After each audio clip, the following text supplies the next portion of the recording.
بسم اللہ الرحمن الرحیم۔ مدینہ منورہ سے دور کسی جگہ پر ایک چھوٹی سی جھونپڑی تھی۔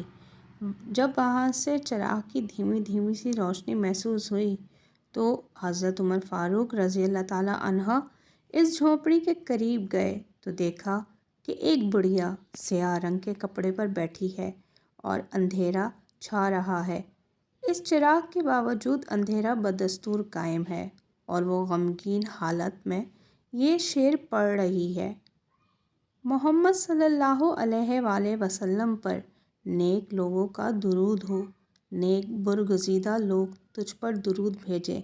بے شک تو نگران اور وقت سحر رونے والا تھا، کاش مجھے معلوم ہوتا اور خدائی فیصلے مقرر ہیں، کیا تم مجھے اور میرے حبیب کو اس گھر میں جمع کر دو گے؟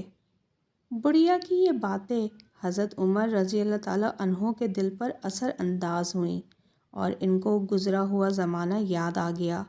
پھر زار و قطار رونے لگے اور اس کے گھر کا دروازہ کھٹکھٹایا۔ بڑھیا نے پوچھا، کون ہے؟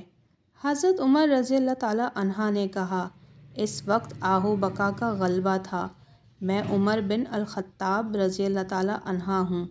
کہنے لگیں، مجھے عمر رضی اللہ تعالیٰ عنہ سے کیا کام، اور اس وقت عمر رضی اللہ تعالیٰ عنہ کیا لینے آیا ہے؟ حضرت عمر رضی اللہ تعالیٰ عنہ نے کہا کہ دروازہ کھولو، اللہ تم پر رحم کرے، تم گھبراؤ نہیں۔ چنانچہ بڑھیا نے دروازہ کھولا اور حضرت عمر رضی اللہ تعالیٰ عنہ اندر تشریف لے گئے۔ پھر فرمایا کہ ابھی جو الفاظ تم کہہ رہی تھیں وہ دوبارہ دہراؤ۔ جب بڑھیا وہ الفاظ کہہ کر فارغ ہوئی تو فرمایا کہ میری درخواست ہے کہ مجھے بھی اپنے ساتھ شامل کر لو۔ چنانچہ اس بڑھیا نے کہا، یعنی اے غفار، ہمارے ساتھ عمر رضی اللہ تعالیٰ عنہ کی بھی مغفرت فرما۔